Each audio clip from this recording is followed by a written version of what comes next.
আওয়ামী লীগ এবং বিএনপি মুদ্রার এপিঠ আর ওপিঠ, মুদ্রার এপিঠ আর ওপিঠ। আজকেও বাংলার জমিনে ঐক্যবদ্ধ হওয়ার বড় জরুরি একটা সময় এসে গেছে। আজকে যদি আমাদের ওলামাদের মধ্যে ঐক্যবদ্ধ না হয়, নির্বাচনের পরে আবার যে লাউ সেই কদু হবে, যে লাউ সেই কদুই হবে। কারণ আপনাদের একটা জিনিস লক্ষ্য করা কথা, আওয়ামী লীগ এবং বিএনপি মুদ্রার এপিঠ আর ওপিঠ, মুদ্রার এপিঠ আর ওপিঠ।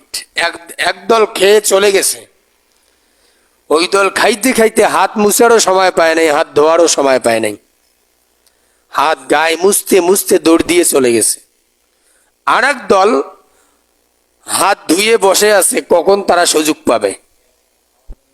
আমার কথাগুলো বুঝতেছেন? আপনারা যারা এখানে বিএনপির লোক আছেন, মন খারাপ করবেন না, কারণ এই দাওয়াত আপনাদেরকে দিতে হবে আমাকে। কারণ কোরআনের দল ব্যতীত মানব রচিত কোন দল করা হারাম। আমার কথা বুঝতেছেন?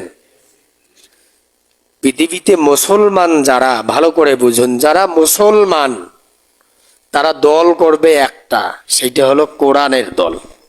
কিসের দল? জোরে বলেন। বিএনপি এবং আওয়ামী লীগের মধ্যে কোরআনের কোনো বিধান ছিল? কোনো বিধান আছে? কথা বলেন, কোনো বিধান আছে? বিধান যে নাই, তার দলিল কি? তার দলিল হচ্ছে এই যে নির্বাচনে তাদেরকে মনোনয়ন দেবে, এক একটা আসনে 10 জন 15 জন পর্যন্ত